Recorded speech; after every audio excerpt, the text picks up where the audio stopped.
This may be the most in-depth DIY mini split installation video on the internet. Today I'm going to be installing this 12,000 BTU mini split from Tosot. Just for your reassurance, the user manual does come with a quick install guide and a detailed section. I've watched a few videos on mini split installation. It seems like at certain points they don't show the details of what they're actually doing or how they got to that point. So I'm going to try to get in close with good lighting and show you exactly what needs to happen. If you feel comfortable with some of the steps in this process already, feel free to skip through the video until you get to the parts you're not so sure about. I'm hoping to go from this propane heater you can hear in the background to this nice quiet heating cooling system that's automatic year-round. So this is a section of wall I'm hoping to install the mini split on. I'm eventually probably going to paint this whole wall black, so I went ahead and just kind of used some spray paint and got me a rectangle here so I can mount the mini split and I don't have to worry about painting up to it and getting paint on it. I've converted this space in this old corn crib into like a storage area, and hopefully maybe in the future create maybe like a rec space for my kids or an office space. But when we're out here working and stuff, especially in the winter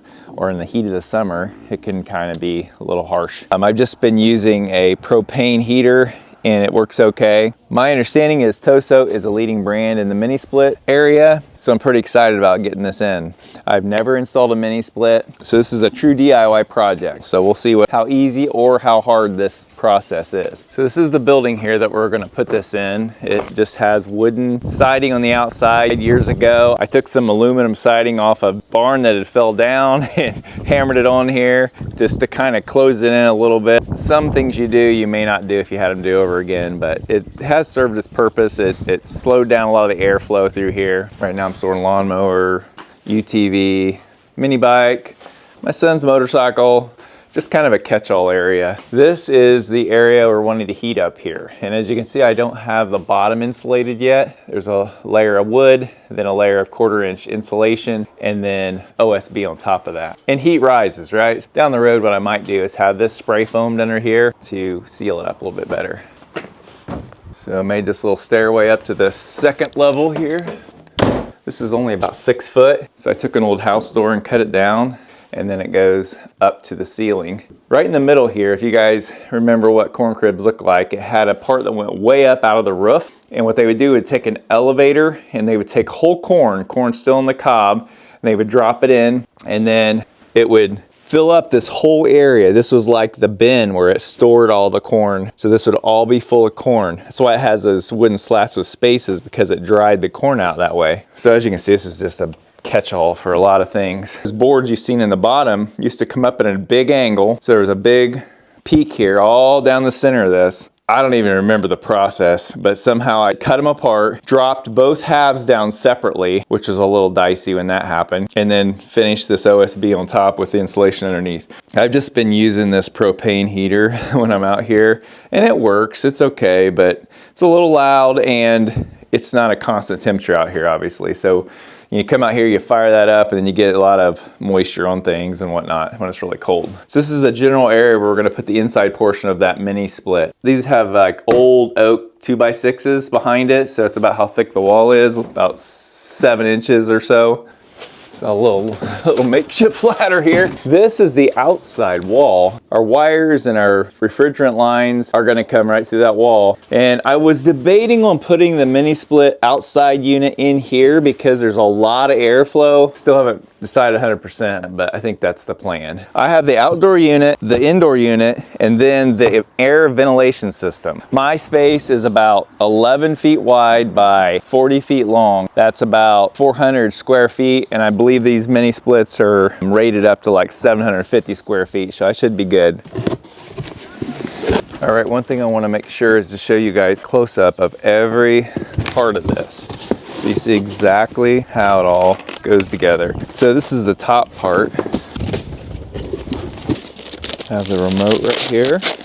And this must go on some line that's part of this top part.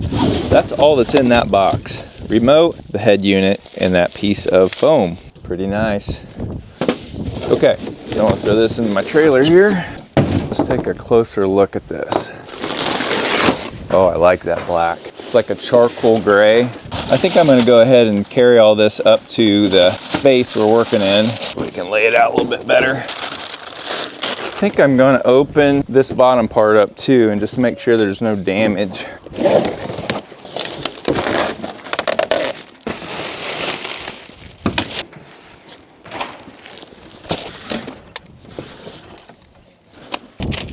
Not sure what those are.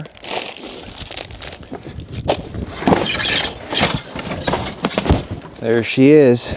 Ooh, a little damage right there. That's not from the manufacturer, that's from shipping. All these boxes, well, I think at least 2 of the boxes say mechanical lift, and they were not using a mechanical lift when they delivered this. And who knows what they do with it as they are shipping it from one thing to the other. Not too bad other than that, looks like. Look at that. Purdy. Yeah, everything else looks really nice. No other dings or dents. My understanding is the refrigerant is already in the unit here. So there was no instructions in this box. So it's all in that top head unit box. Before I forget, guys, I'm going to leave links in the description under this video for a couple different ways you can buy this. You'll just have to check them out and see which one makes the most sense for you. So I wanted to mention this is the 230 volt model, not the 120. And I also want to say I am not a professional. This is not professional advice. So with that in mind, let's get into this. I'm going to set this head piece aside for a second. We're going to get this two-way ventilation system undone here just to see what we got and what we're dealing with. This is an option that you can get. It allows fresh air into your space.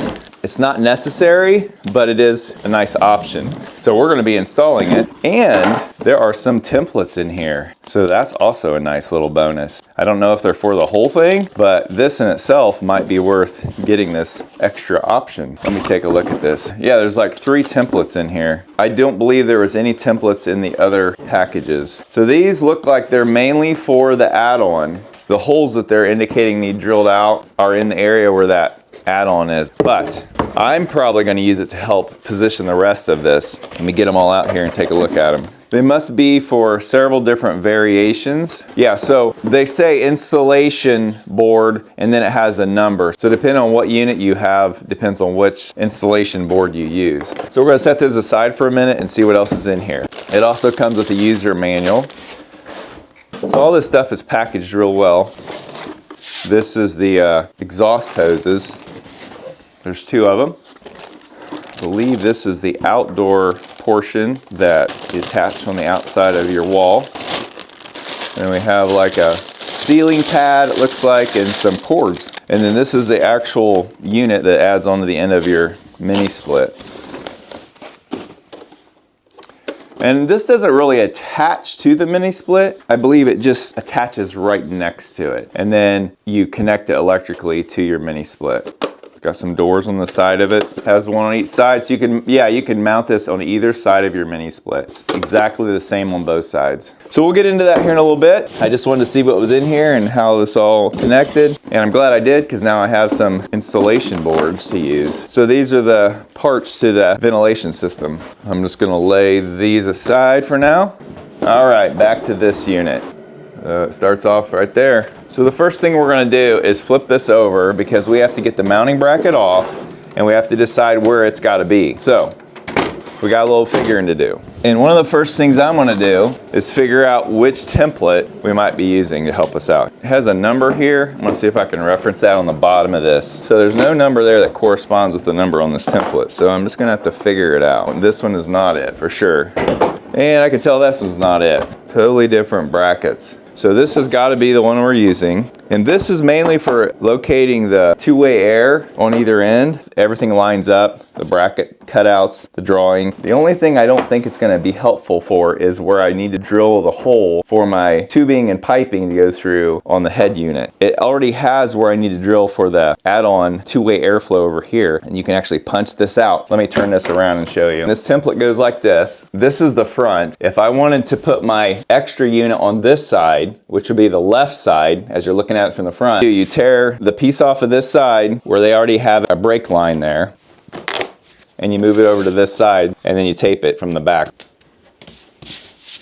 However, if I want to put it on that side, which is where I want it, because all my lines come out over here already, and I'm going to move my drain line over here, it's already attached. It shows me where to drill the holes once I have it lined up. It's showing you the reverse side of it. So when you put the unit on, you're actually going to flip the unit around, which is going to make this come over here. So the way they send this template is set up correctly. All you have to do is leave it like it is if you want it on the right side of your unit. So I'm going to tape this up there. I'm going to level this up so I can hopefully get my bracket mounted level right where I want the unit. Now, I do have to think about that this is going to stick up a little bit higher than my template. It's going to just be a half inch or so. So my wall here is only about 6 foot. And they recommend that this unit be like 7 foot or something off the ground, but we're limited. So this is where it's going to have to be. But the roof angles up right away. So we're going to drop this down, give it a little bit of headspace up here. And we want to leave plenty of room over here. We want to have our bracket almost on the stud right here. So we have all this area here for our two-way air and our electrical cords and stuff to go past the studs. So I'm going to level this up. So we have our template roughly leveled up here where we think we're going to put it. So now I'm going to put a hole here that should correspond with the center hole right there. And that's the only one I'm going to drill right now because I just want to be able to hang the bracket up there. And I'm also going to measure and put a pilot hole over here where I think I'm going to go with my lines coming through. Let me show you how to get the bracket undone here. So you just get the bracket off by unscrewing this screw right here.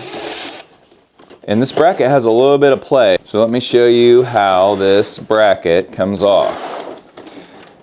So there's little clips down here. I'm going to show you up close what those look like. They are plastic and you just push them up and then this metal piece slips out. See that? I'm going to push it back in, lock it in. That's how this bracket clips into your head unit. So you have to undo these to get this bracket out. Once you get this clip loose, it just comes out. That just hooks in right there. That's what it hangs on. So that's the bracket we're going to mount right up here. See how that hole's going to line up with that hole? So once we drill a pilot hole there, we should be able to mount our bracket, but we're going to go ahead and figure out where we're going to put our other holes. See how that lines up perfectly with the template? This is probably worth the extra money just buying that two-way air system just to get these templates. I'm going to put this bracket back on here temporarily to figure out where I want to drill my hole for my lines. Actually, before I do that, I'm going to pull this out. Pull these lines out. This is where you got to be careful because you do want them coming out this way, but you don't want to kink anything. So we're just going to start rotating them out until they're straight. So we want them coming straight out the back. Now, this is your drain hose. You can see how it's in that side right now. We're going to switch that. I want everything coming out this side. So I'm going to unplug this because this is a drain on this side. Pull this plug out, and then I got to get in here, and there is a spring clip that holds this in place. I have to get that undone.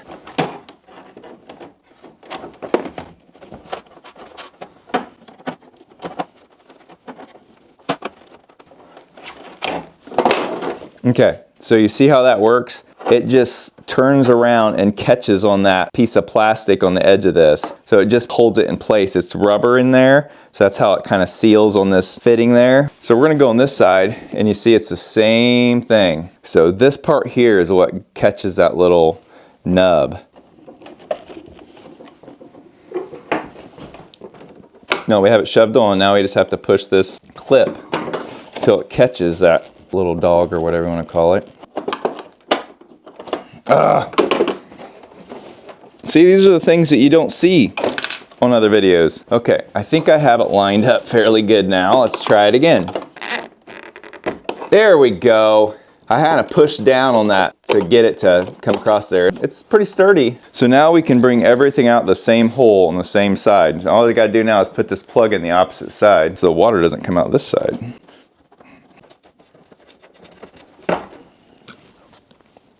Yes, I just put that in my mouth. Get a little lubrication there so it can go in a little easier. Yeah, that's tight. The only way to access this would be to pop out that door later on. I'm gonna put this back in here. Now what I need to do is get a dimension to where I'm gonna put this hole that goes through the wall so that I can measure off my template so it's ready to go. So this has got to go through the hole. The size of hole you're gonna drill for this is 2.2 to 2.8 inches. So I think we're probably gonna go with 2.5 inch maybe. Or the important part is getting the center of that hole. So we're gonna measure from the edge of this bracket over. So when we mount our bracket, we'll know where it goes. I wanna make sure this bracket is centered as possible because it has some play. They say you want your drain line on the bottom. So we're gonna look at it that way. Center of our hole would be 5 3/4 over. If I didn't have a template, I would cut out a piece of cardboard this size. This is about 11 inches by 38.5. I would cut that out and I would scribe that onto my template because this is handy. Helps you kind of lay things out. So let me give you a heads up, guys. It's easy to get turned around on this project because you're looking at the back of it, and if you forget, you're gonna drill the holes on the wrong side. I just about did. So I need to make my marks on the right side of this thing. So I measured here, so that's 3 3/4 over, and we're gonna be down here, and then in line with that hole. Somewhere right in there is where we're gonna drill that hole, and then we also need to drill these holes, and I gotta check on the size on those. Now this is the part I said I was gonna show you. All the tools. So I bought this hole saw kit a while back. It wasn't very expensive off of Amazon. I'll put a link in the description, and it has several different sizes of hole saws in here. Used it several times already, love it. And this is DeWalt drill, faithful old DeWalt drill. So I'm gonna find the size of hole saw that I need here. Let's see if we have a 2.5. That's a 2 inch. Okay, that's the biggest one in this set, 2.5. So we're gonna go for that. So how these connect, screw it on, and then it has 2 pins here that you line the holes up with those pins, and then you screw this forward, and those pins come out and hold this hole saw in place. We're gonna drill these too because once I take the template down, then I won't have a reference anymore. So we're gonna start by drilling this one. You wanna make sure that the bottom of your cutter is not going to stick out below your template because you don't want it to be seen. So we're gonna go right up in here. So from the bottom of this cutout, you only have 5/8 of an inch. So as long as we're up above that, we should be good. When you cut this hole, they want you to angle it down a little bit so that when your drain line goes through the hole, it actually drains downhill. Here we go. It's getting real now.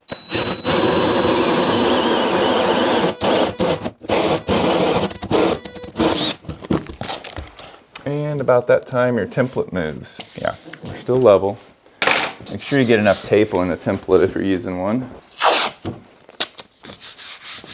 We're gonna go ahead and get our pilot hole drilled there. If you have drywall, you have to be more selective if you want to hit a stud or something, but we have OSB, so we're good everywhere. We could hit a stud maybe here. Other than that, we wouldn't hit any studs. Something to think about. So we're gonna drill these holes here real quick. That's where this unit will fit on there, right like that.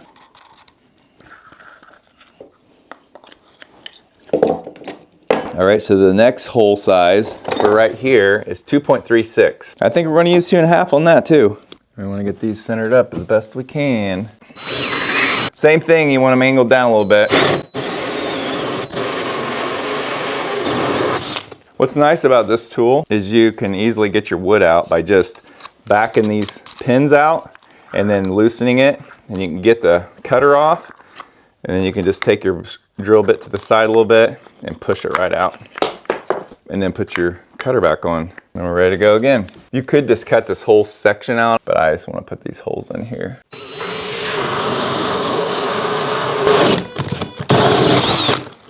There we go. We are going to drill some pilot holes through here real quick. All right, guys, you need to at least have one of these. This is like maybe a 1/4 inch, but it's about 12 inches long. You need one of these every once in a while. So what we're gonna do is we actually mark the insulation at the center so we know where to go, and we're just gonna angle down a little bit because we want a little bit of angle to this.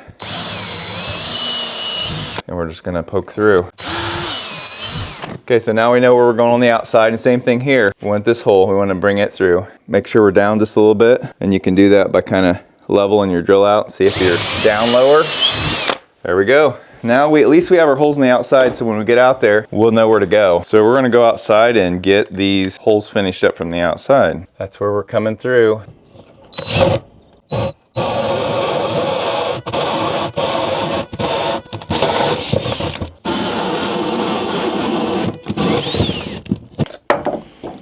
Once again, like every project, guys, make sure you're not breaking any of your local laws or regulations for installation of this type of thing. and only do types of work that you're confident you can do safely. Now I just gotta make sure my insulation's out of the way. We're getting close to putting these lines through the wall here. We actually can get this off of here now because we don't need it up here. A little drywall saw here. I'll get a hold of some insulation. So I'm just gonna cut some slits in it.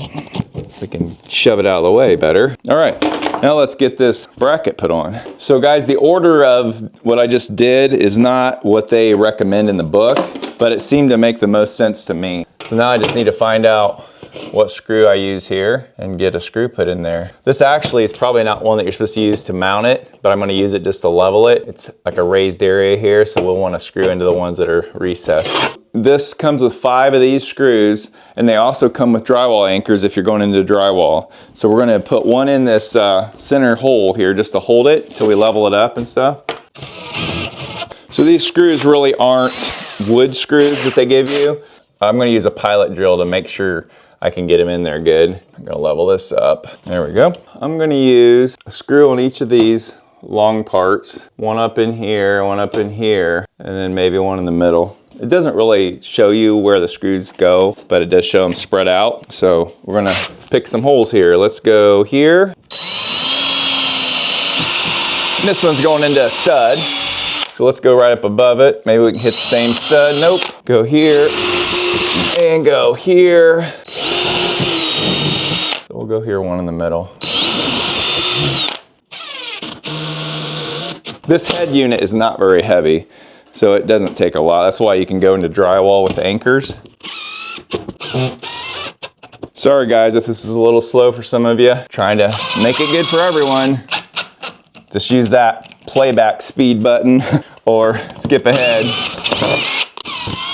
All right, there we go. Brackets in place, holes are drilled. This is where the order of how you do things maybe makes one thing easier, might make another thing difficult. I wanted this out where I could see where it was gonna end up so I know where to drill my holes in the wall, but now I need to flip it over. You're gonna probably want a table to do this kind of stuff so that you don't kink your lines or something, but we gotta get in the front of this.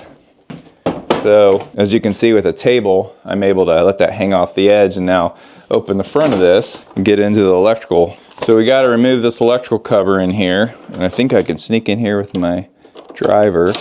Yep, it's one screw. Then we can take this cover out.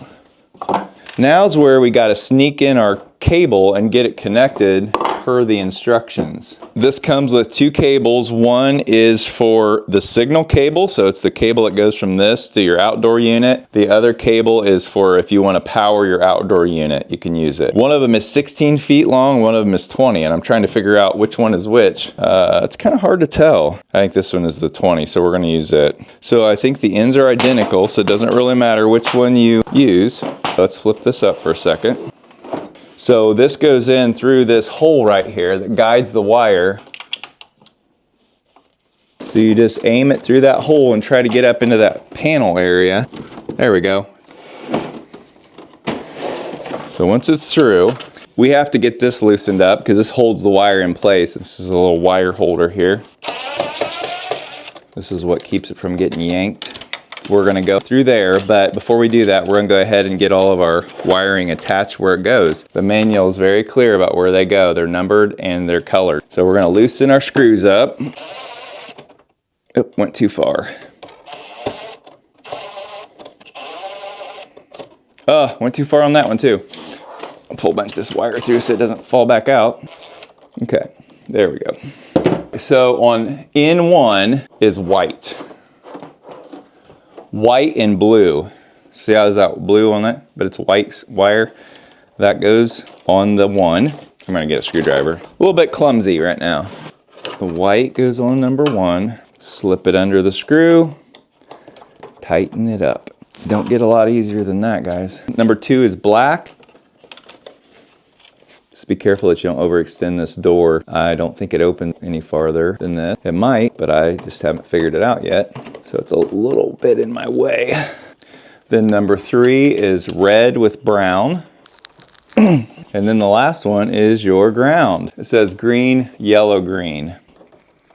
I'm gonna adjust these 2 here because I didn't go under. There's like a screw with a plate, and I'm gonna go under the plate.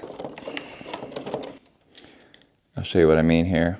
It's kind of being difficult. Okay, well this one's gonna stay like this because it's stuck now. But there's a little plate here that can go on top. That way it has a better grip on your connector. But this one seems like it's going pretty good, so we're just gonna leave that alone. Sometimes you'll break things trying to make them right rather than just be happy with what is. This is something we can get to if we need to later. In a way, you just remove the panel. So now we're gonna get this cord, get a little slack in it so that our lines have a little bit of slack. And then we're gonna get our cord keeper. And as luck would have it, my screw fell down in here. So get that in place, screw back in, tighten it up. Wow, that is secure. That is not going anywhere. Okay, now we're ready to put our electrical cover back on.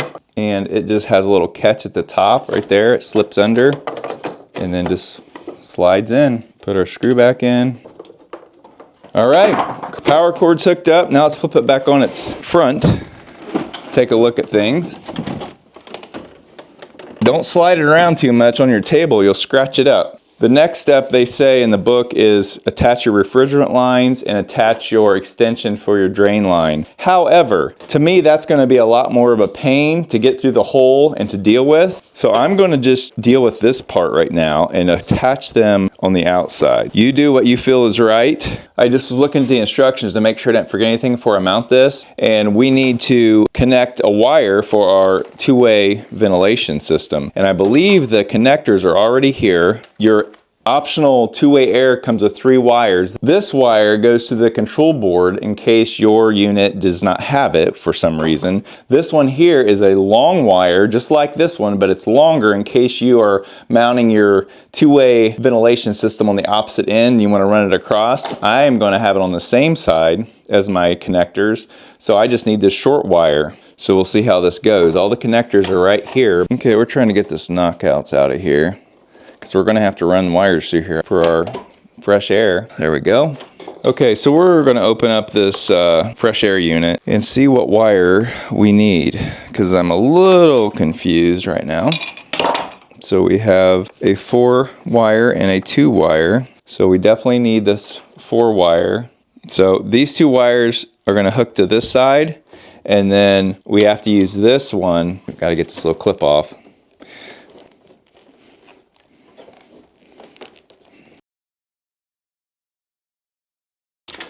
We had to take that off, and now we can fit this one on. And that's what connects everything to the motherboard. There we go. So now that's connected. This comes through here, and then we'll just plug it into the back of this when we're ready. We're going to go ahead and get this knockout out of here, because we'll be needing it. So we will hook that up before we put that in there. But now we know what we need. What they recommend is to hook your refrigerant lines up and everything and run all that through your hole. But to me, it's easier to run this through the hole first and then hook everything up on the outside. So that's what I'm going to do. They give you some tape here to wrap your lines with. So I'm going to wrap the portion that we're going to slide through the hole. That way it keeps everything together and safe. So we're going to get this over here, and we're going to have our power line also going here. So we're going to start wrapping this up here. They recommend your drain line be on the bottom, I guess, for drainage. Uh-oh, this might be a good time to have a helper.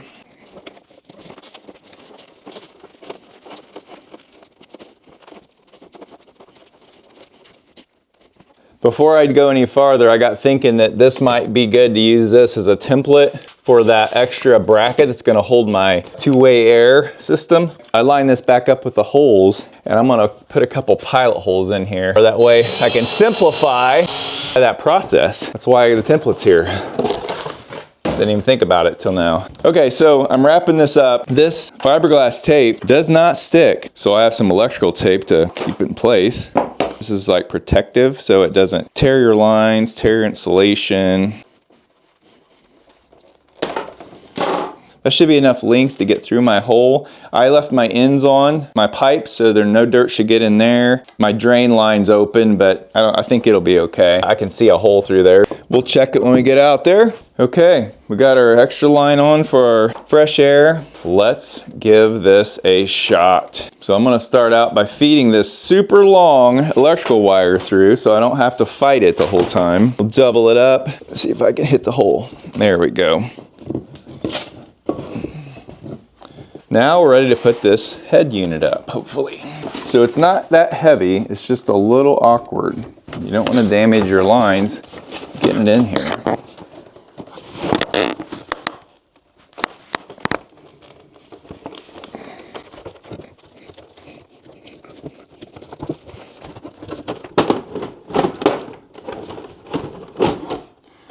Okay, sits right on there. That was really not bad at all.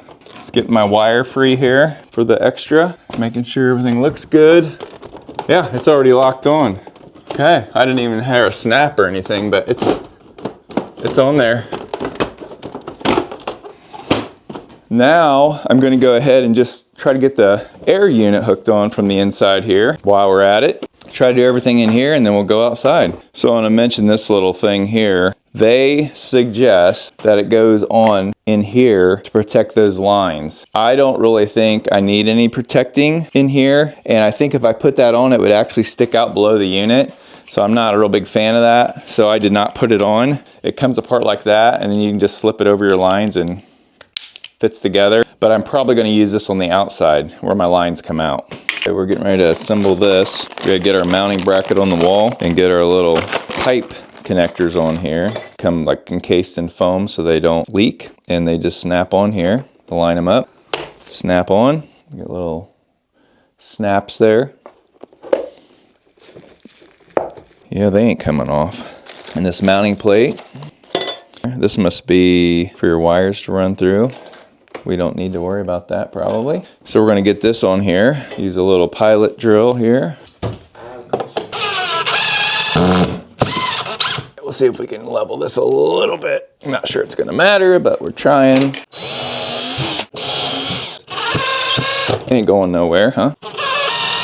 All right, so we're ready to try this. See if things line up as they hopefully will. We just need to get this wire straightened up. Hooked up, I should say. So we have to get this wire connected and then get this backing plate on before we get this together. We are not using this little wire transfer piece because we're just using that little knockout. So I don't really see the point, but you do what you think is right. Got my plate ready to go. Now this is a little tricky because we have to get this in place. So the way this works is this, well, let's hook our plugs up first. This would also might be handy to have an extra hand for this. One done. Okay, so we got them hooked up. Now they sit in these little holders. So I'm trying to put a little bend in the wire so it can lay in there better. Now, if you took that big knockout out, it would make it easier. This one here is giving me fits now. Okay, there. I'll get you some light here so you can see that. So that's what it looks like when it's hooked up. Now we'll put our plate back on. Put our screw back in. So now that's together. Now I can just wrap my wire in here and it can just sit right behind here. We got to angle the top end to get it in place to catch the hooks. Just like that. Very nice. And this little filter must go in that little spot right there. Look at that.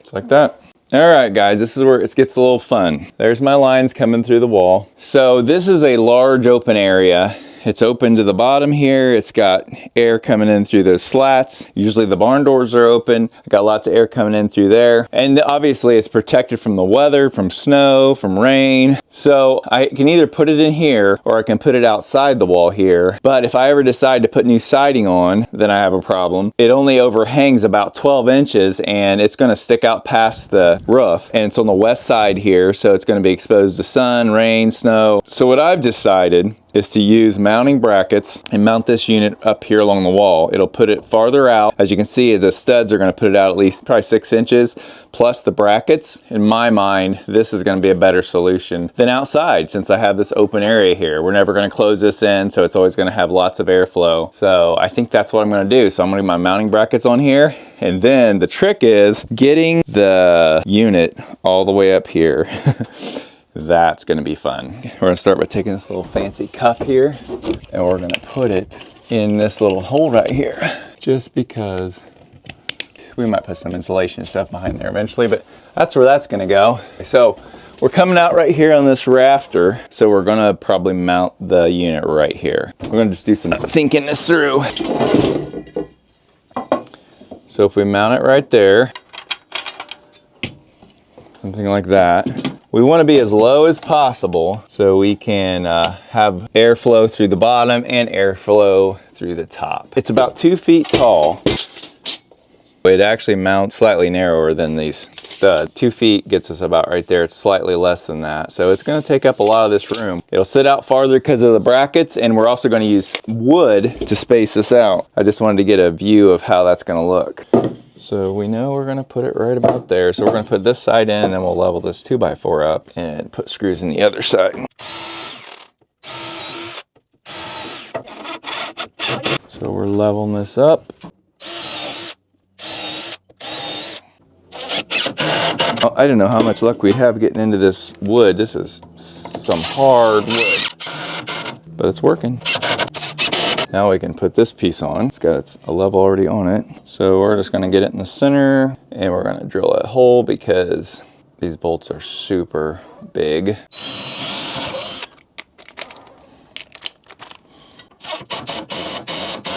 Leveling it up.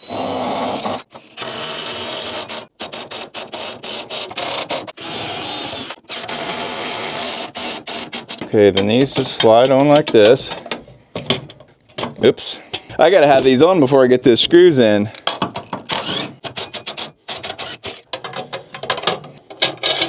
And they won't slide past the level, so you got them all the way on. Guess I should have thought about that ahead of time, huh?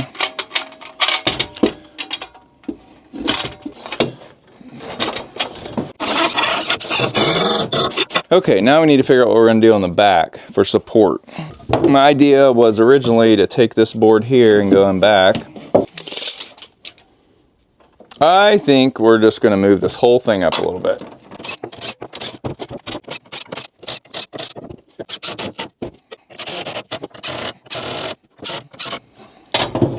One of the reasons I wanted to move it up was because my pads weren't hitting down here, my adjustment pads. And once there's weight on that, I might need those. So I moved it up so things come out better. Now let's put this back on, see what things look like.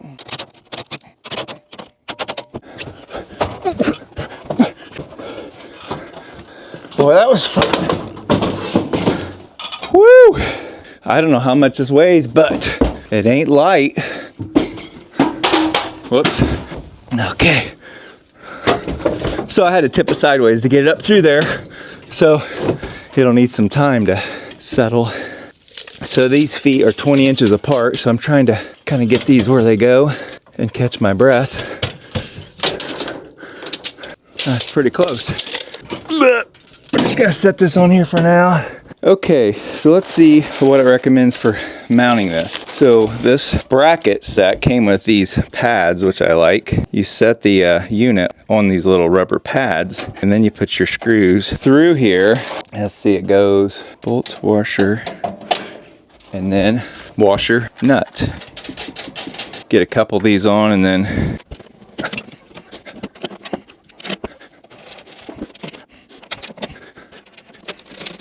okay, I'm getting yelled at for lunch, so I better go. This is one thing I wanted to show you. So see, we got quite a bit of room back there. I'd say at least a foot to the outside here. So we should be pretty good with airflow. Come back and get this bolted up here in a little bit. So I had forgot to put the screws in this board here, so I took that back off to get some screws in there. Glad I took a lunch break. Must have been needing one. So these pads go in between the feet and the brackets. So I'm putting the big washer on bottom, little washer on top. Okay, we're gonna pull this all the way to the front. We want as much room behind it as we can get.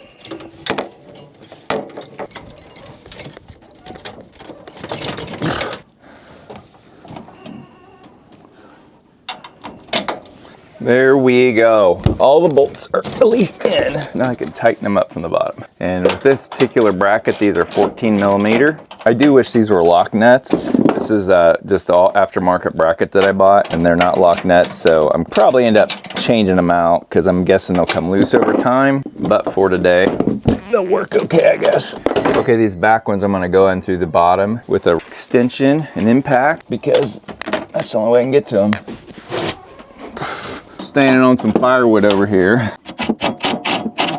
I got one more to do, but that's what it's gonna look like. Sitting on those pads, same thing back there. I decided I'm not gonna try to work on these fins that were smashed from transport. I don't think it's a big enough issue. One thing I didn't do yet, they have locking pins that go in the back of these brackets to, I guess, keep this from flopping around. I'm gonna try to slide them in, but they probably aren't that critical. But since we got them, we might as well use them. So they go right in here. This is the pin, it goes in the bottom hole, and then this screw goes in from the other side. It would have been a lot easier to do this before I got to this point.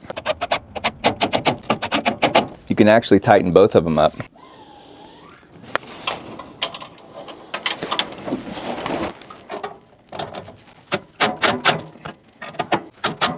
That just sturdies it all up. Being that I had to climb up the ladder with this crooked, we're gonna probably call it a day, let the Freon settle and everything, and then tomorrow we're gonna come and hook up these lines to the other side and get this thing running. It is interesting to notice now that I got it all mounted on there. It does seem almost like it's sitting a little bit more straighter. All right, we're gonna start today by trying to get these tubes fed into my fresh air unit. There's one end that has, it's like the insulation's cut back as opposed to the other end, which is not. So our little fittings are sticking out there. We need to line it up with the threads and screw them in.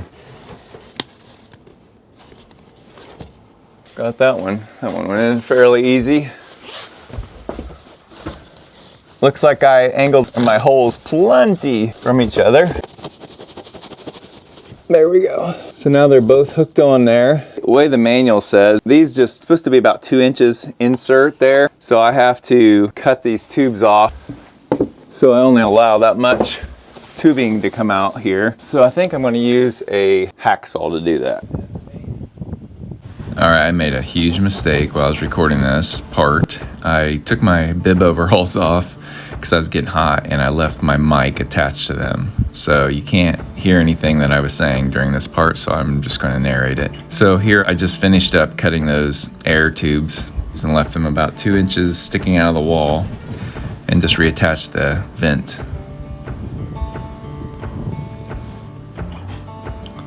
I'm taking the cover off of the outdoor unit to be able to access the wiring connections. And I'm just exposing the refrigerant connections as well. Here I'm getting ready to attach my refrigerant lines to the head unit. One of the plastic covers was so tight I had to use my wrench to get it loose. I'm just taking the caps off of the connections for the refrigerant lines. They just have like a piece of copper that plugs the hole.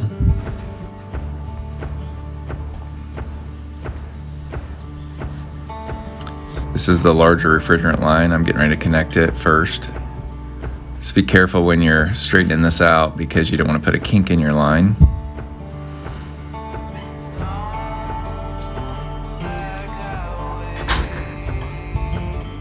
I'm using some nylon blue to help make sure that these connections seal up good. You don't have to use this, but I've seen other people use it and I figured what can it hurt? I put mine on the threads and the face of the male flare connection. I just hand tighten the nuts and then afterwards used a wrench to tighten it up the rest of the way. Now I'm getting ready to connect the smaller diameter copper tubing refrigerant line. Once again, put some nylon glue on the threads in the face of the flare. Hand tighten, and then finish up with wrenches.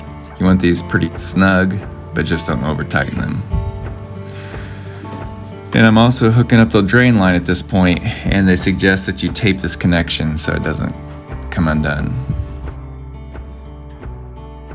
All right, we're getting ready to cut these lines to the right length, and this is where it gets pretty serious. If you mess this up, you got problems because your lines are now too short, or whatever the case may be, probably too short. So we're gonna make sure that we have these lines running together And so this is the same length so that they come basically to the same spot.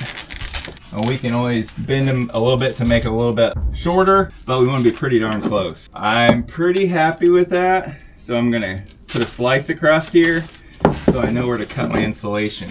So I'm gonna cut the insulation back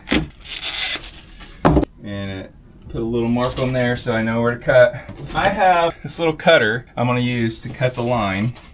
So I'm gonna find my little tiny score and I'm gonna start cutting this line. How these little pipe cutters work is you just tighten them a little bit at a time, maybe an eighth or a quarter turn, and then you rotate them around and they slowly cut through your pipe. Yeah, you wanna take your time. They actually sent extra nuts, a nut for the larger size and a nut for the smaller size, but I'm going to show you how you can just reuse the nut that's already on here. Save the other one for a backup, or you could use it either way. I guess they just make it easy that you don't have to get this old one off. So you want to make sure you don't twist this cutter because you want it to cut real straight, especially when you're just starting out. So yep, that one's, I can feel it. I just wrapped this up to save for something else. So a little bit larger size tubing cutter has a little thing you can use to deburr the inside of your tube. Once you cut it, it's not the best, but it does work. This is an old flaring tool that I bought years ago, and I've kind of had some struggles with it, so I'm going to give it a shot. It doesn't end up working very well, and eventually I figure out that the tubing is actually metric and not an SAE size like 1/2 inch. I could never get tight enough on the tubing because 1/2 inch is a lot different than 12 millimeter. I end up breaking the wing nut on this flaring tool. All right guys, so yesterday I was trying to flare those refrigerant lines. First of all, I snapped the wing nut off trying to get it tight enough to hold that copper tubing, and then I was never able to get a good hold on it. So I ordered another flaring tool off of Amazon. It should be here anytime, but in the meantime, we're gonna go ahead and start figuring out what our wiring is gonna be to power this mini split. This is a panel I put in years ago. I believe I have a couple double pole breakers that I'm not using. 15 amp, which is exactly what I need. A little bit of providence there. So I'm not an electrician, but I do wanna try to run this wire in conduit. And so I'm gonna come out of this box off of one of these unused 15 ampers, undo the wire that used to run to it. These breakers used to go to some baseboard heat, which we're not using anymore and we'll never need again. So I'm gonna try to figure out which wires go to those, unhook them, and run some new wires in some conduit. I actually have some right here. I think this is conduit. It is a rigid PVC conduit, 1/2 inch. So this should work. We'll see. I just feel better putting it in something. So I'm gonna take this panel off, see what we got back here.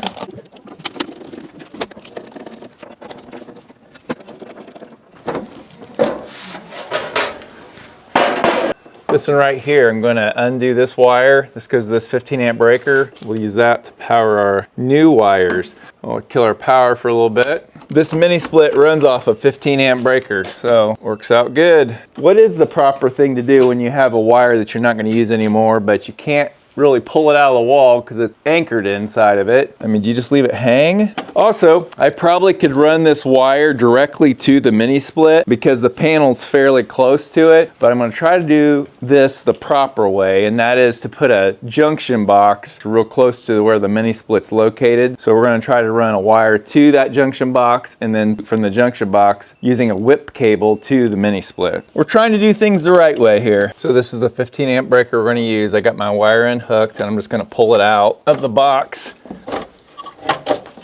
I think I'm just gonna run it through the wood here and just leave it. Just hang it back there out of the way. Let me know what's the right thing to do when you have a wire like that. Okay, let's talk real quick. According to this is the model that I have, a 12-230. And it looks like the amperage is 10 amps, which the recommended gauge is 18. So I have some 14-3 wire that I bought by accident a while back, and that means it has 3 wires plus a ground, if you can see that. And I didn't mean to buy this. So this is a good opportunity to get rid of a little bit of this. So I'm gonna use that wire, and I think I'm gonna run the conduit and the wire kind of at the same time because I'm not used to pulling wire. So I'm gonna go up there, I'm gonna mount my box, and then I'm gonna start running my conduit away from the box and work my way back to here while I'm pulling wire.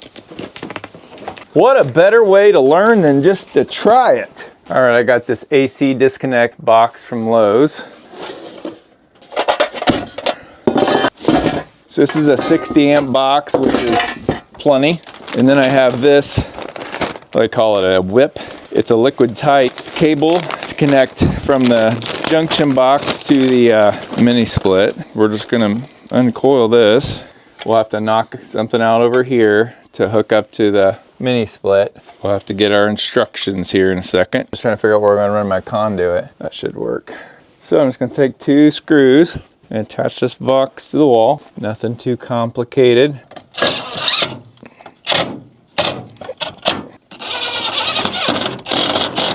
One screw right there, one screw right there. Right now, we're just gonna focus on conduit and wiring. So we're gonna knock this little knockout out here. Go grab some fittings. Here's my train of thought. So I'm taking this 1/2 inch conduit and holding it up against the box. And then I brought it over here and you see a mark right here and mark right here. If I make a curve right there, then I can bring it down, and then I can make another curve, bring it across, and another curve and bring it down. So I marked it here, and now I need to get a measurement. Well, maybe I'll just bend that one and then see. I have heard that if you put sand in these PVC pipes, it makes it easier to bend them without kinking them, but I don't want to horse around with all that.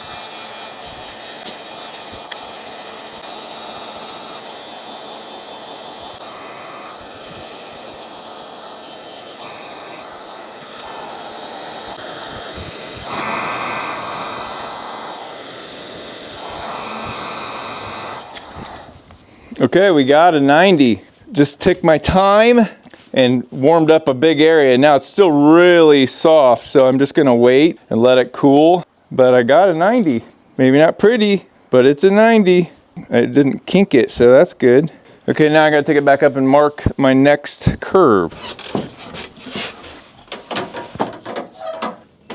Okay, I'm just in the hole, just so I can hold it up there. Now I need to measure where I think my next bend is gonna start. Actually, I don't need to measure, I just need to mark it. So somewhere in there, we can get a bend there, we can shoot over there and then down, and that should be good. The biggest part here is gonna be to make sure I get it at a right angle from our other one, because if I got it pointing the wrong way, it's not gonna do me a whole lot of good. So I have it set on the ground so I can see what I'm doing here. I think the key is to get a big enough area warm. If you just focus on one little spot, you're gonna kink it. But if you warm up the whole section fairly even, then you can bend it in a nice radius. This heat gun has saved my butt many, many times. And you gotta about have a heat gun. A acetylene torch or a propane torch or something like that would not be good for this. And if one part starts to bend before the rest of it, that means you need to heat the other parts up better.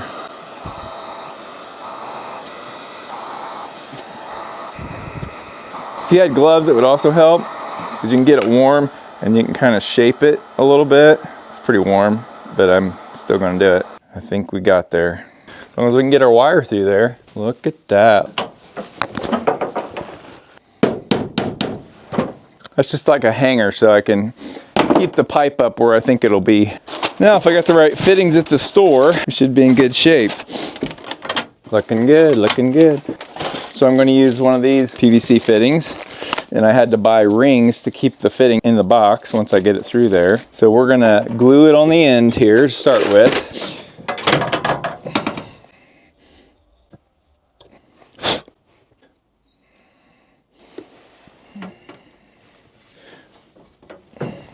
Okay, we got the end on it. Now, before we get too far, we're gonna get some wire fed through there. I don't wanna have a nightmare pulling wire through the whole thing. I really wish I could've got the refrigerant lines hooked up first. Okay, so we're gonna take some of this wire and start shoving it through.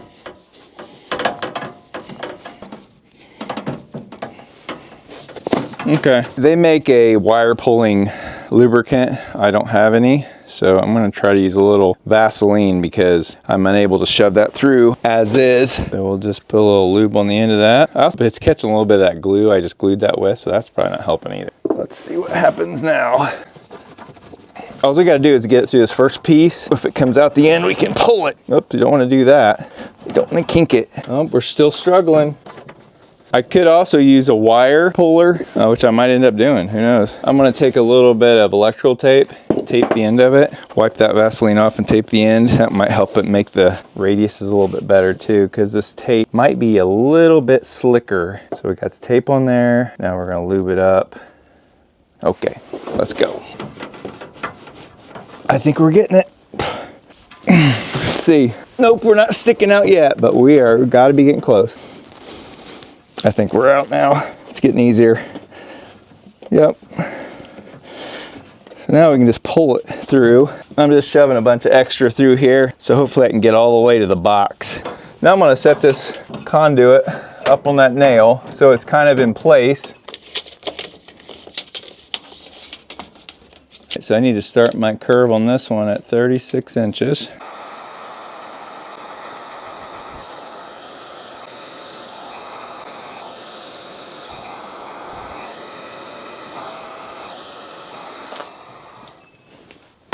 Once this cools, I'm going to cut it off about right here because it should be plenty long. This will be probably kind of hard to tell what's going on here, but I'm going to pull this wire through here to start with before I even try to put this conduit up. And then we'll try to connect them. Okay, we're coming out the bottom, so that's good. And we got to start getting some of these pieces attached. You always want to give yourself plenty of extra. Now I'm going to run this wire into the box. And then I'm going to run my conduit into the box where it goes. And then I'm going to take my nut to hold that conduit in.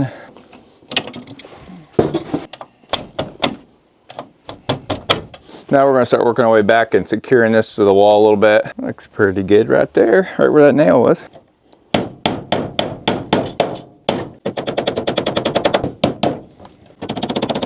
I really can't get back there. I'll probably use some screws to hold that in here in a little bit.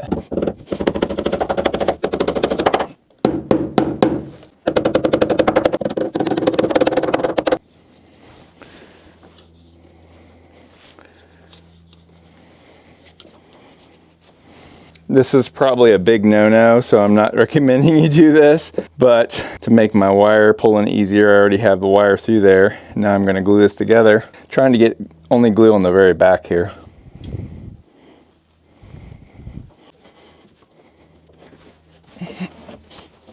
Because you don't want your gluing your wire so you can't move your wire if you ever need to. So go secure that part down there and then pull the wire into the box so it's ready to be hooked in a minute.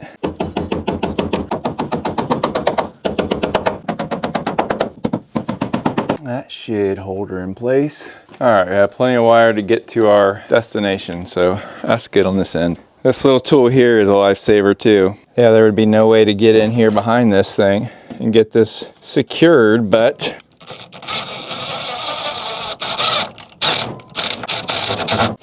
this little gem.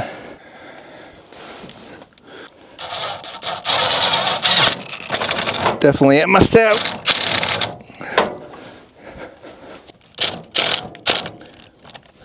Look at that.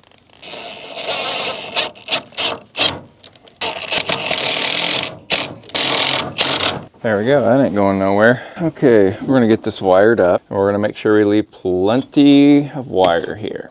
You can't add it back. All right, because we have this 3-wire and a ground, we are going to use red and black for our power lines. We're gonna have to just keep that in mind when we are wiring this up. So we're gonna cut this one off because we're not using that. We're gonna strip our legs here. How it works is you're gonna have one leg over here and one leg over here. So we're gonna take this one and we're gonna put our black over here, one leg there, and we're gonna put them on the same orientation. So both of them are gonna be on the left, and we want them suckers tight. Okay, so we got our legs hooked up, and now we're gonna take this neutral here, left side here. Power's on the left, power out's on the right. Get our ground back here in place. Okay, so we got that wire in there. Now we're gonna go ahead while we're in the box and put our cable in here. And I think I'm going to take it right in the other side since it's got this right angle gooseneck on it. So we'll just take the nut off, pop that. Holy cow, that's stuck in there. Not supposed to come out that hard. I didn't get this knockout very good. Cut out, good grief. Not supposed to be this difficult. All right, now this just goes in like this. These wires go in here like that. I gotta put our nut back on here. As you can see, these wires are substantially bigger than the ones that we're powering the whole box with, but I don't know if they make a lighter one or not, but this is what I got. I want to make sure I had a heavy enough one. Now, one of the reasons I have this waterproof whip I'm putting on here is because most of you will be installing this junction box outside, so you're going to want to use that. I wouldn't have had to because I'm inside here, but I'm just trying to do most of the stuff that you'd have to do if you were installing this outside, even though I'm not. So I'm going to strip these. Okay, now I'll just put black with black, red with red. My understanding is you want this disconnect close to your unit in case you have an emergency or in case you need to work on it or something, you could quickly shut the power off.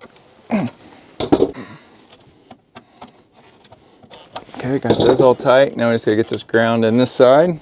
Okay, we should be ready to go when the time comes. Okay guys, I wanted to explain one thing I messed up on. I corrected it now. So it specifically says real small letters right here. This is the line, and then the two middle ones are load.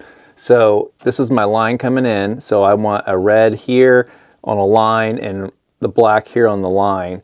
And then the middle ones are the load. So I have the load here where it goes to the mini split. So one side is the load, the other side goes here to the load. So I had that backwards. And then this just goes, sits in here. And then the lid slips in like that and comes down. And you can lock it if you want to have a lock on it. Look at this disaster I'm working in. The other day we were in the middle of trying to do some flaring and I gave up on this. I was not able to get a good clamp on that copper line. I could not get that. I even ground the middle of this out, which probably is a big no-no. I tried to tighten it, broke that off. So I said, forget it. Found out that I could get hopefully a better tool overnight. I got this off of Amazon and it's rated pretty good. So we're gonna give this a shot. All right, so we have this line here, which we were attempting to flare the other night, but my flaring tool would not hold it. So it has the size right on the side of it here. We got our bracket on here. Now we're gonna go to the 1/2 inch size and we're going to bring our tool down. We want about a millimeter to 2 millimeters sticking out for this size of tubing. Bring it over where it goes, tighten it down. I don't know what to tell you. I'm not getting this to work. See, this isn't actually a 1/2 inch or I don't know what the heck I'm doing. I don't know. I can't get this to hold it. I'm a little frustrated. This measures 12 millimeters, this pipe. In the book, it makes it sound like it's 12, what does it say here? It says outer diameter in millimeters could be 12 to 12.7, parentheses, 1/2 inch. And then it tells you how much to let stick out, but it is not measuring 12.7 millimeters. It's measuring just a fuzz over 12 millimeters. So that's why my flaring tools are not working. So guys, unless you have a metric flaring tool, I would not cut your lines because now I'm going to have to figure out how I can get these flared without a metric flaring tool because I don't have one. So I did put a flare on there, but I'm not happy with it. It shoved it back in there. I used some electrical tape to make it larger diameter, but I'm still not happy with it. So I'm going to cut this off and try again. Hopefully I don't run out of pipe.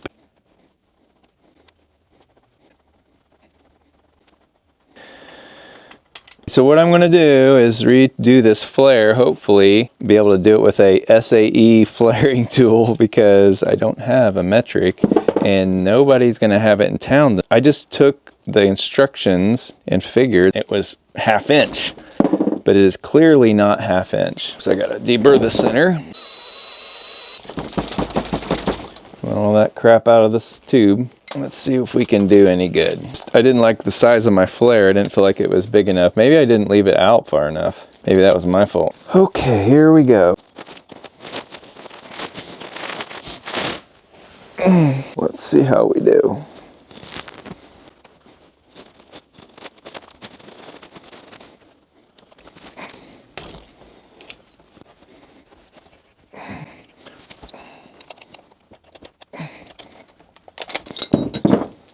I think we're going to be happy with that. That's a little better than the last one. So how I did that was, this is 12mm tubing, and I put about 3 rounds of electrical tape on it, and it was able to hold it enough to get a good flare. If you don't mind having a little extra hanging around, I just wouldn't cut it in the first place. But I do got a good flare on there. I think that's going to seal up well now. That was a challenge I didn't expect. I just wanted to do the whole process to show you if you needed to cut your lines, how it would come out, but I didn't anticipate having such a battle. So I'm going to hook this end up right now before it gets damaged anymore or anything. I got this nylon blue. I'm going to use it.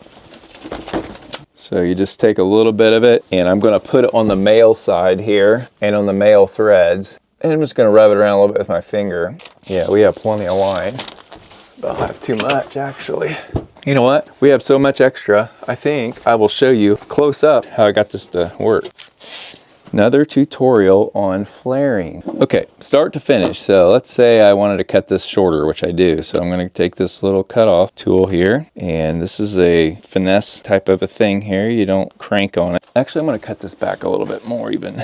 I need to get some more out of here. So you just get enough so it's not loose, and then you just start spinning. You just tighten it about 1/8 to 1/4 turn about every time.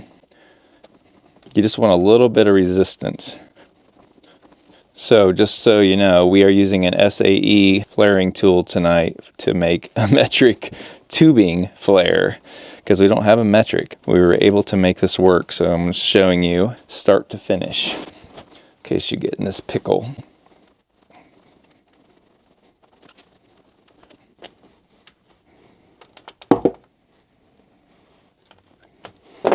Okay, and I take my chamfer tool. I have a little chamfer on the end of this. I'm just gonna run it in here, get rid of some of that burr. Don't want to have any burrs hanging on it either. Okay, get your nut on there. Do not forget to put your nut on or you just wasted all your time.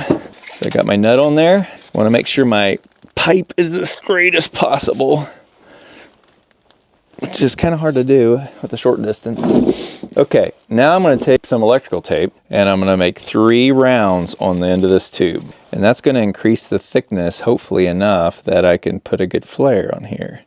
Otherwise, it just shoves it right through because it's not thick enough. Staying back about 1/4 inch. This is my 3rd round. Okay, let me take our flaring tool. Make sure you get it assembled correctly. Your flare should be towards your tool. And open it up, insert your pipe in the right spot. Make sure you have about a couple millimeters sticking out of this side. That's where your flare is going to be. And then bring your tool back. You got to push your nut back out of the way. And you got to make sure this is back far enough. And this has to crank down in one of these holes. The one for the size you're trying to do. You can loosen it up a little bit, and if it stays in the groove, you know you're in the hole. Crank it down. Okay, I don't know if you can see that, but I got a little bit sticking out there. You need that because that's going to be your flare. So I got cranked down here. Now I'm going to start my flaring process. Now when I start getting a little pressure, I kind of go forward and back a little bit. Kind of letting that copper have some relief. And this particular tool, once you get enough pressure, it actually stops you. So you don't thin out your flare too much.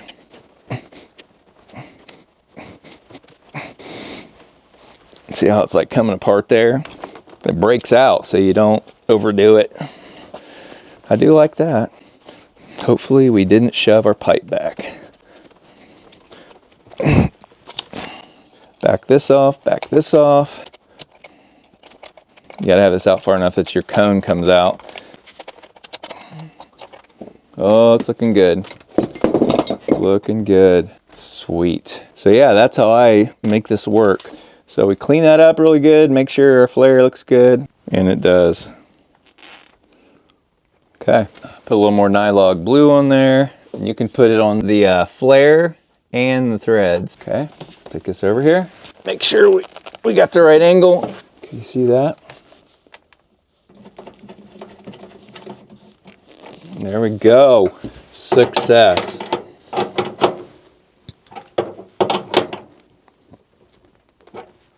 We're just going to snug this up. One down, one to go. This one is really flimsy, so we got to be careful. Okay, we're going to estimate right in there. I got to do this one since I did the other one. I'm going to start off by cutting my line. We're going to have to cut back farther, I think, or we're going to have too much line. Same process.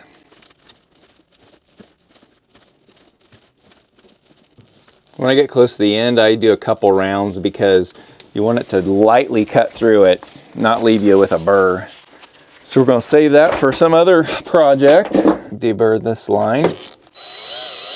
Okay. Now we should have another nut. Yep. Came with an extra nut for this size as well. So we want to get our nut on there before we forget. Now we're going to see if this will hold it or if we got the same problem. It might work. I like to support the end of this tool so I don't kink the line. Okay, let's see if we have any luck.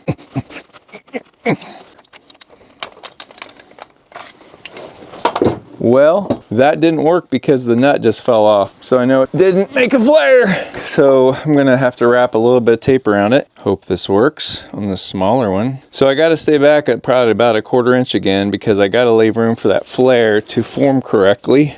I'm gonna try 2 rounds. Oh shoot, forgot to put my nut on.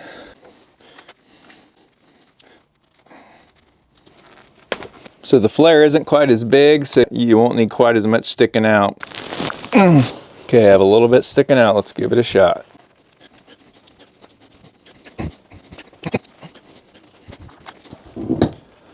Yes, success. Look at that, look at that. That's perfect. There you go, a little hack there if you ever have to deal with metric. Put a little nylog on these babies. Nylog's thick because of the coldness. See if we can line this up. You want that flare to line up as best as it can. Better chance of sealing. Yeah, it looks pretty good.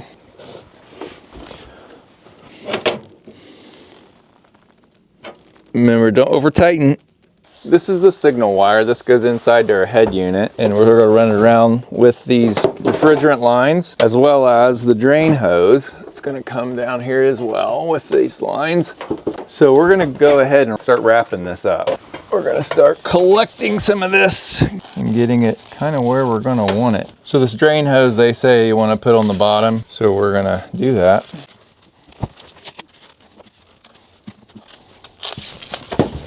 I'm not gonna fight all this stuff at the same time, so I'm just gonna tape some of this into place. Work smarter, not harder, right? Just gonna set that up there for now. Definitely wanna keep our drain hose going downhill. Knew that was gonna happen. Okay, now it'll be easier to wrap this.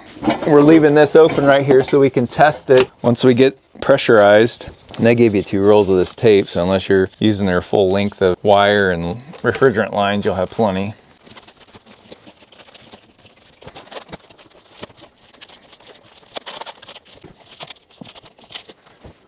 Okay, this is going to drain right outside. So we're going to come down something like that.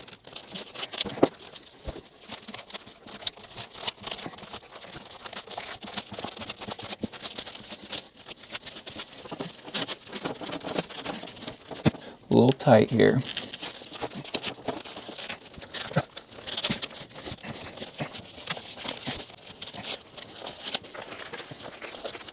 The end. Use that roll. Now we're going to secure this a little bit real quick because we don't want it moving around.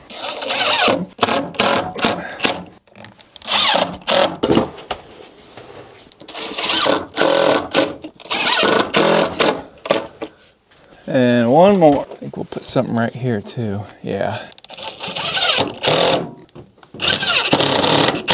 That just keeps everything from getting yanked around or something by accident. Now we're gonna take the rest of this cord, and I thought about just cutting it shorter too, but then I thought, we will just wrap it up here like that.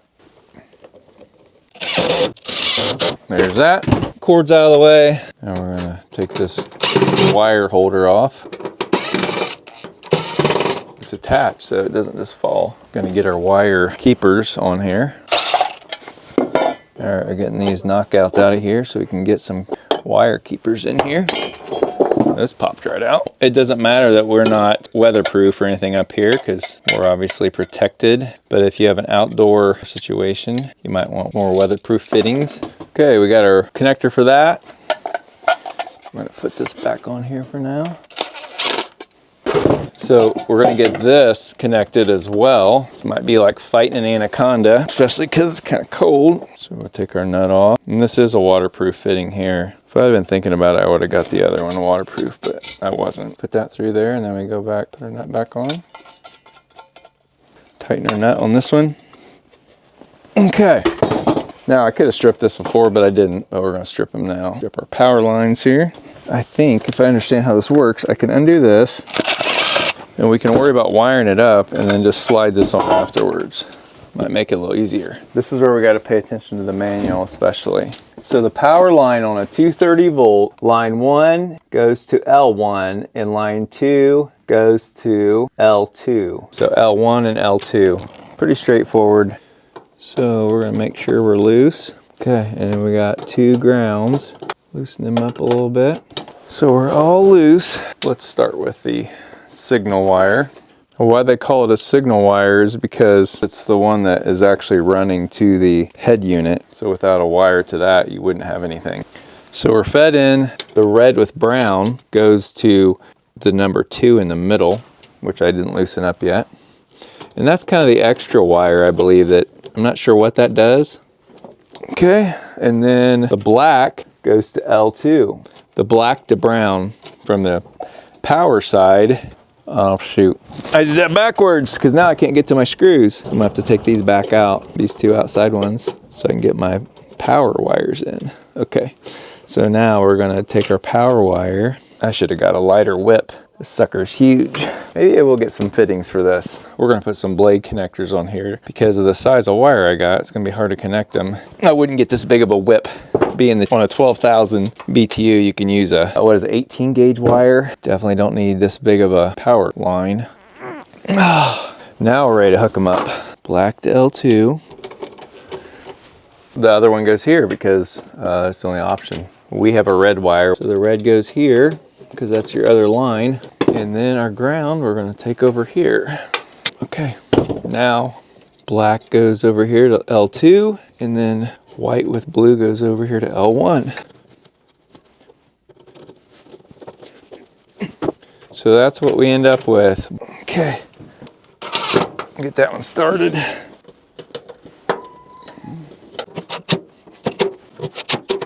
Right there, it's about as good as it's gonna get. These wires are too long, so I'm gonna kind of turn them a little bit. See if we can stuff them up in there here in a minute. That's a close-up there of what we got. There we go. 2 more screws. There we go. Now we're just gonna tighten this little cable keeper up that holds this cord in place.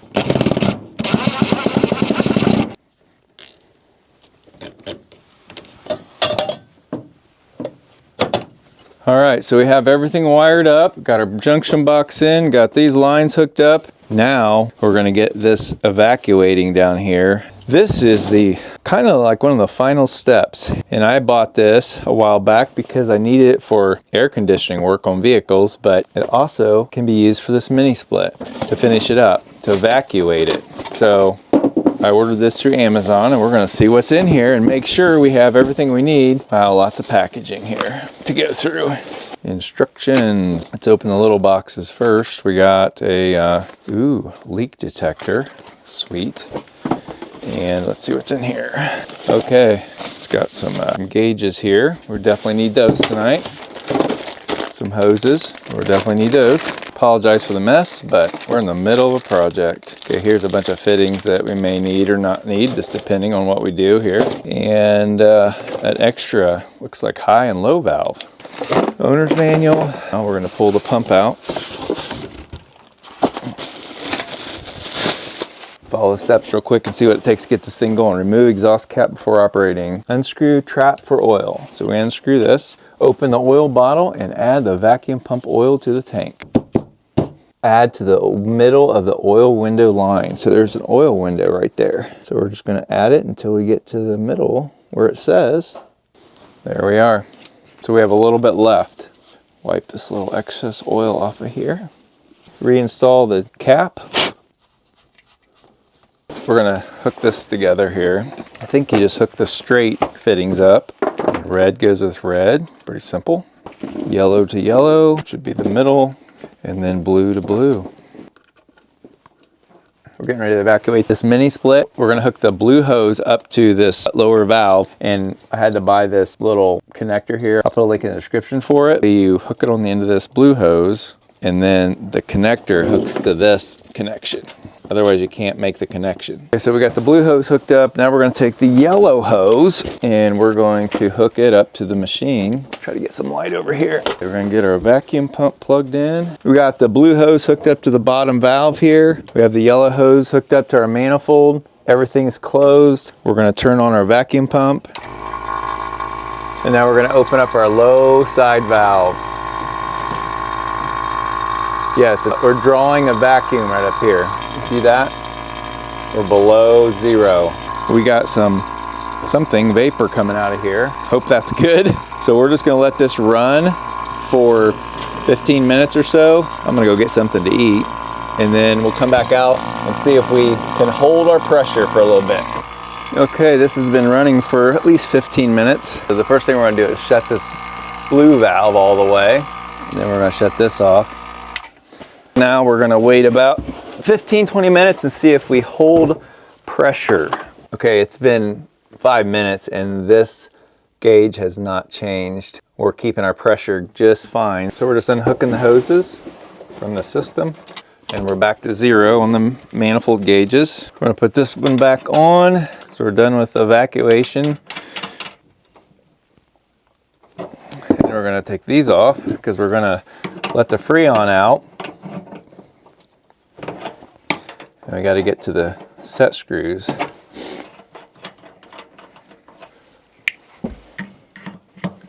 Here goes. We should hear some gas release.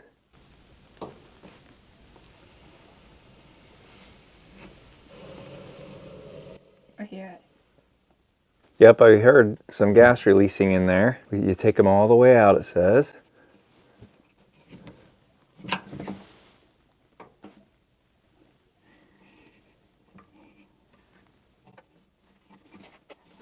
We didn't hear any on that one.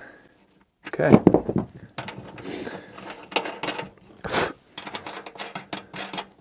Tighten these back up. Now it's time for some soapy water checks. This is soapy water. It's not glass cleaner. Let's see if we got any leaks. I'm gonna check both sides of this nut. Looks good.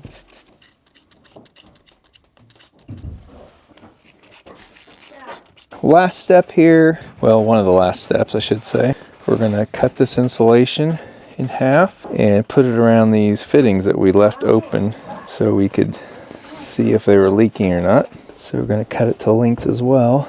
I've lost my other roll of fiberglass tape somehow, so I'm glad we pretty much got all this wrapped up.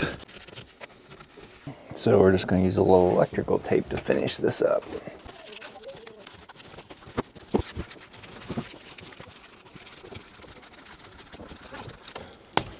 All right, we're getting ready to trial this thing out, so we're gonna flip this on. There's no power to it yet, but we're just gonna get that on so we don't have to come back up here. So this is the final look here. We've got our cord tied out of the way. We got the whip also tied up there. Junction box in, drain line going outside. Lines hooked up, buttoned up.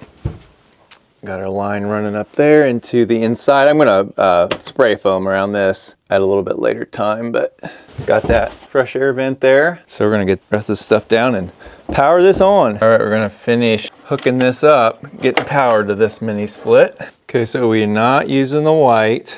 We're using the black and the red and the ground, the bare wire. Okay, our power, we're gonna shut that off. And then we're gonna hook our legs up here on this double pull breaker.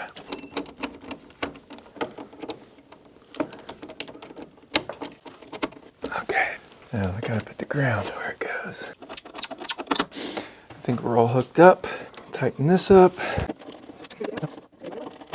Turn our power back on so we can see a little better. All right, before we put our panel on, we're gonna turn the power on and make sure that we have power to our unit. So here's the moment of truth. Power's on, let's go upstairs and see what we got.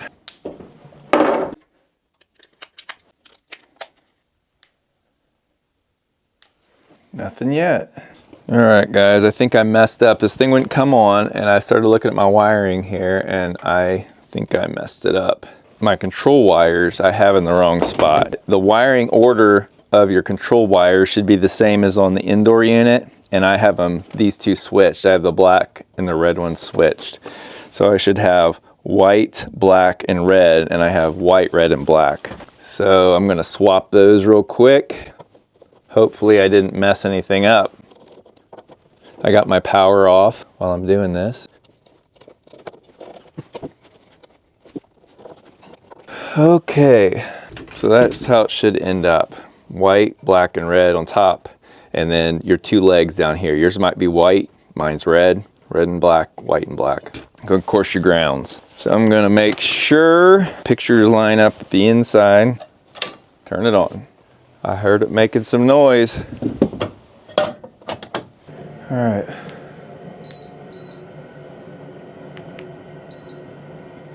We got movement. It said something in the directions about how it might take 3 minutes for the compressor to reset because it's like a safety thing. We got our light. Let's see if we can turn the fan on. That is so quiet. The only problem I have still is I don't think this is coming on because there's no light right there. Nice warm air coming out here. We're gonna let it run for 24 hours like it recommends. I have this running on heat right now. Fan's running, super quiet, very low vibration, very nice. I'm gonna get this buckled back up after my little wiring adjustment I had to do. There's my finished installation on the outdoor unit.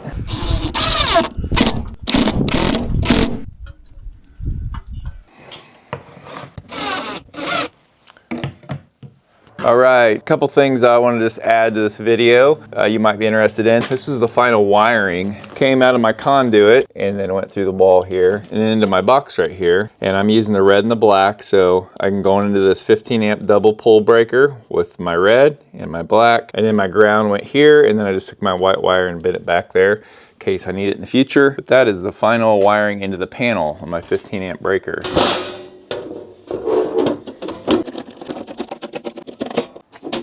Okay guys, we're looking at the bottom of my mini split here, and the directions say if you mount this thing above ground, you should have a drain line that comes out of that hole right there, and there's supposed to be a connection that they send that goes into there, because as you can see, you're gonna get some liquid coming out of there as part of the heating or cooling process. It's winter, but it's still quite a bit of condensation. So if you're suspending this on a bracket off the ground, especially in a situation where you're dripping on stuff you don't want to be, you have to put these plugs in to prevent the water from coming out other spots. Like you don't want them coming out here or over here. So they give you these plugs. So we're gonna put those in. And unfortunately, my unit did not come with a drain plug. So I'm gonna have to get Tosot to send me that. Just go in like that and just make the water come over to here. And just for the record, these would be easier to get in before you install this on the brackets, but we can still make it happen. So your condenser sits right above here, so this channels the water to that one hole so you can drain it where you want it. I'm putting them so that the hill or the high part is up so the water runs right off. The directions don't really address this too much. There we go, now one more here. There's surprisingly a lot of condensation coming out of here. That's how I left mine. When I get my fitting, I'll just run my hose right out the side here. All right, we're gonna work on making this look pretty and keeping the bugs out of there. So I'm gonna get that off there. We're gonna get this two-way ventilation vent here off. I got an idea for it too. So as you can see, there's quite a bit of space around these tubes. So I'm gonna use that piece of foam they sent that they didn't talk about to seal this up a little bit better. Okay, I'm not sure what this is for, but I'm going to use it for this. So I'm just going to stick it to it.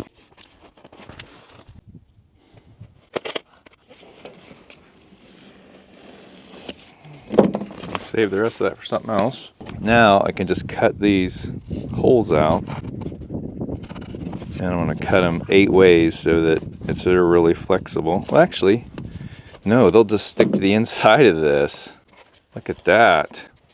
That'll make it snug on those pipes. And like I said, this is just to keep the bugs out, in my mind. Look at that. Like that. And this little cuff collar thing, I think I'm going to put holes up in this area right here. That way it has a little support, because that's that rib going through there. There's actually little dimples right there. Maybe that's what they're for. I have no idea. But I'm using them. There, now when we put that in there, we'll have some place to screw that to the wall. And then I'm going to use this to put in here and around the pipes, around the inside, to seal everything up.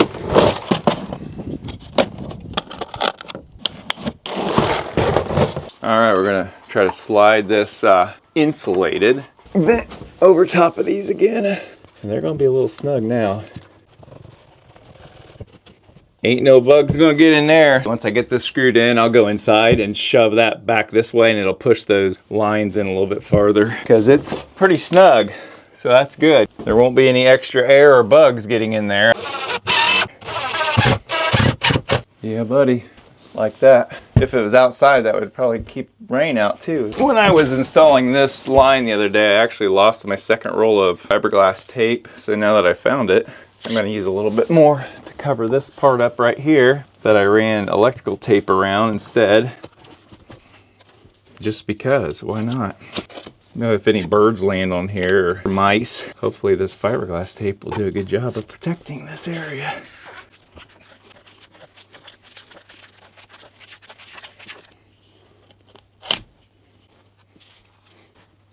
There's that. We're going to have a little fun with Play-Doh now. So I don't think this stuff ever gets hard. So I'm gonna just pull some off of here and make up some. And I'm just gonna lay it in here. It's a little bit longer. I just want it thick enough that when I put it on the wall, it squeezes it out. Makes a nice seal. I'm gonna kind of pre-smash it in there because it's pretty thick.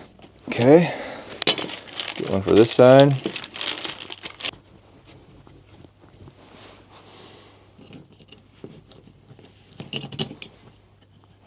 My floor is not very clean. Okay, so now I can take these two halves, put them together, and now I'm ready to put my screws in. Oh shoot, can't put them together until I get them up here.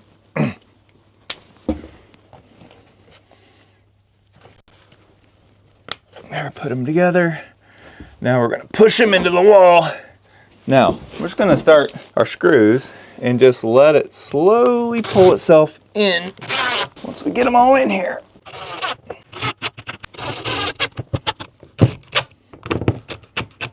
There we go. We got it squeezing out all the way around. So that's gonna keep the bugs out from there. Now I'm just gonna take some of that and shove it in around this to finish it up. Now granted, if you're outside, you're gonna have a little different situation. You may or may not wanna do the same thing. You may wanna use caulk or something like that. But for in here, I think this is gonna work just fine.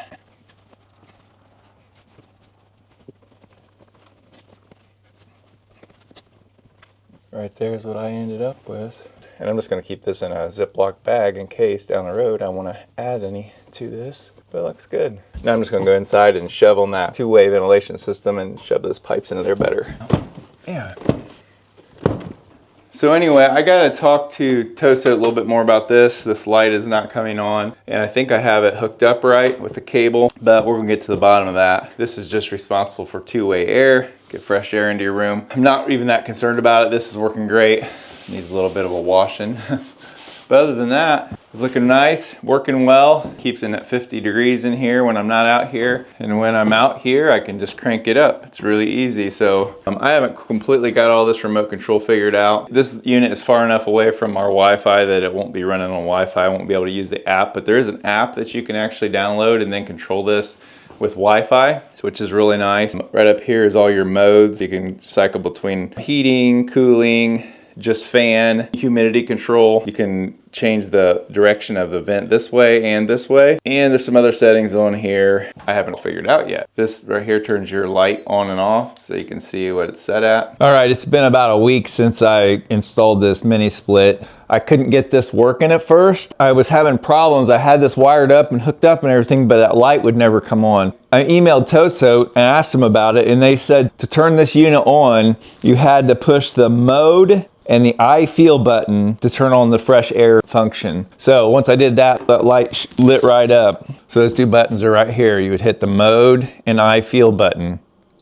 See how it shut that off? So you hit mode and I feel again, and it turns it back on. One of the cool things about this is it doesn't start blowing air until the outside unit runs for a little bit, so that when it actually turns the fan on in here, it's giving you warm air instead of blowing around a bunch of cold air. It warms up those refrigerant lines, and then it starts blowing warm air out. And it takes maybe 1 to 3 minutes for that to happen. So far, I couldn't be happier with this. No more propane heat out here. No more fumes, just quiet warmth out here. It just must have got warm enough. It's starting to blow out some nice warm air. This takes the chill off the room so fast. So there you have it, guys. Tosot 12,000 BTU mini split with two-way ventilation. If you're interested in this unit or other ones from Tosot, I'll leave links in the description below this video, and I'll also leave links for the tools that I used during this installation. So that's gonna do it for this video, guys. I'm glad you watched at least some of it, if not all of it. If you enjoy this type of content, think about subscribing to the channel and hit the thumbs up button. It's free and it helps other people get to see the video. Until next time, good luck with all your projects.